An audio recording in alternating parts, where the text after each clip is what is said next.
Take a look. This video right here from late Tuesday as President Trump and First Lady Melania Trump arrived there in the UK. But we are learning of an apparent close call of sorts as Air Force One flew over Long Island, New York at the start of this trip.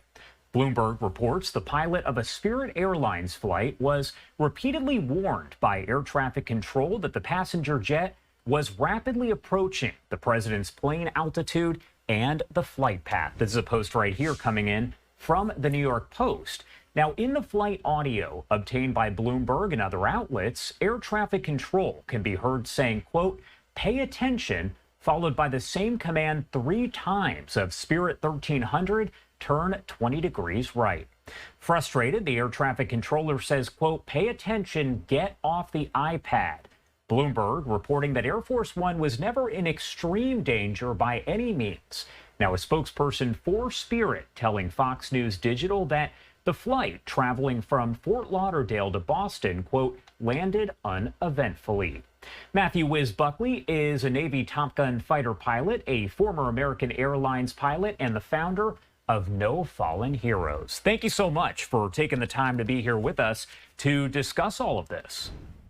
You got it, Josh. Thanks for having me. Of course. And first off, I want to start by asking you, based on your expertise here and your experience, break down your overall assessment of the situation and what we know about it. Well, a couple things. The airspace over and around New York City is like the Battle of Britain. It is some of the busiest airspace on the planet, and you have to be on your toes. You got to be paying attention.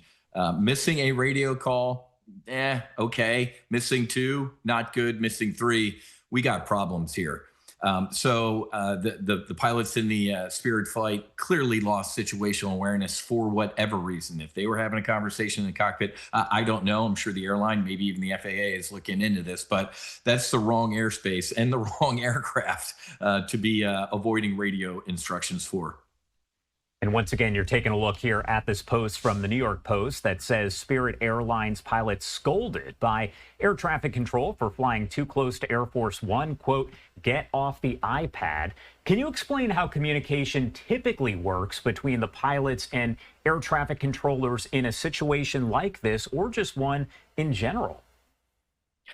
Well, the communication isn't supposed to be like this. You're supposed to get a radio call from ATC and you're supposed to roger it up immediately. So waiting for 3 radio calls is completely unsatisfactory. As you alluded to in your intro, they keep a pretty big bubble around Air Force One. I think it was about 6 to 8 miles. So if you look at the radar tracks, I mean, clearly it really wasn't a danger, but they want to put a big bubble around Air Force One.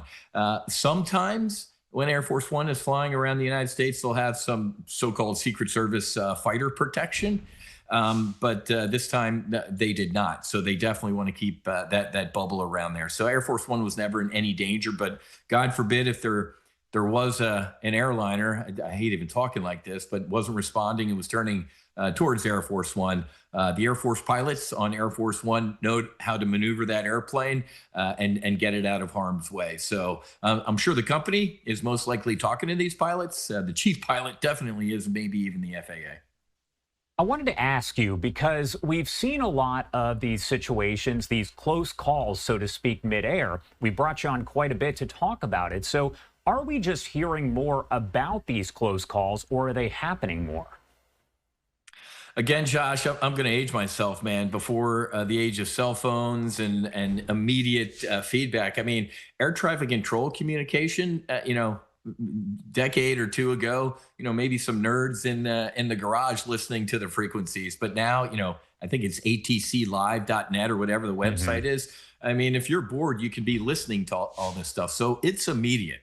We are in a 24/7, as you're well aware, news cycle. And if it bleeds, it's going to lead. So anytime, Air Force One is in danger, or not in danger, but at least in an incident, we're going to hear about it. But to your point, whether it's the DC midair collision, the RJ flipping upside down up in Toronto, or some of the other things that you and I have talked about in the past, it absolutely is the instantaneous cell phone. People evacuating a plane that's on fire and grabbing their bags from the overhead type of stuff. We see it. We're live. Some people are even going live on Facebook or Instagram and live streaming this to us. So the incidents, as you're well aware, are not increasing. If don't trust me, go to ntsb.gov and look at the same time frame from this year and last year, and the numbers are actually a little bit less. They certainly haven't increased. I wanted to ask you essentially what kind of benefits maybe the audio themselves do provide, because you have folks, as you mentioned, who are going to that website, I believe it's ATC Live, like you were saying, and they're listening to this. So what sort of maybe information is provided by that audio there that could help in an investigation?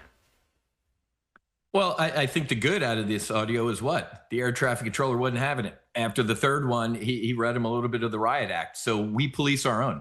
The ATC controller did a good job yanking on the leash. Hey, fellas, ladies, get off the iPad and pay attention. This ain't the airspace to not be paying attention in. So the public can be assured in this communication that we police our own. And obviously, like I alluded to, the two pilots are probably, or they were, sitting in front of the chief pilot at Spirit Airlines and kind of answering for themselves. So having, sunlight's the best disinfectant. Having these things available to the public can only be good. It's like the rise of body cams. People thought it would be awful for police officers. It's actually turned out to be a great thing. So what more is better? Let me allude to something real quick, Josh. The Air India mishap, right? The confusion with the fuel switches. Why don't we have cameras in the cockpit? I'm going to get an angry bunch of emails and texts from all my airline union buddies. They don't want that type of, quote, invasion of privacy. But you want to talk about the ultimate debrief point? It's having cameras in the cockpit. Were they on their iPad? Were they looking at the Wall Street Journal? Or, were they distracted because they were doing something in the cockpit that they should not have been doing? So I think we're moving closer and closer to even more transparency in aviation, which is great, because you and I both know, my brother, that aviation is a self-cleaning oven and there's no room for errors. You touched on this kind of off the top, but I want to ask you a little bit more in depth here. Does the presence of Air Force One, the president, the first lady there, introduce any additional considerations in terms of maybe airspace management or the response procedures that are in place? Yeah, as we talked about, they definitely have a larger bubble, so to speak, around Air Force One.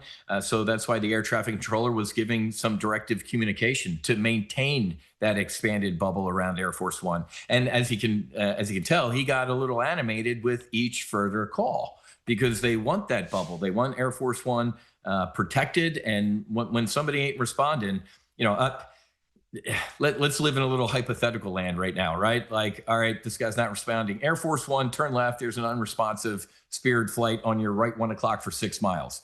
Now you got the folks in the Air Force jet. I'm definitely not going to get into the capabilities in that airplane, but let's just say they wouldn't have had a problem with anything like that. This isn't, Air Force One and Harrison Ford, get off my plane type of stuff. There are procedures. Trust me, if you and I are talking about this right now, I can guarantee you that Air Force One crews have sat in a briefing room and on a whiteboard gone through all sorts of capabilities and possibilities if that Spirit flight was not going to change course. All right. Matthew Whiz Buckley, as always, thank you so much for taking the time to join us. Anything we missed, anything you want to make sure to add here before I let you go?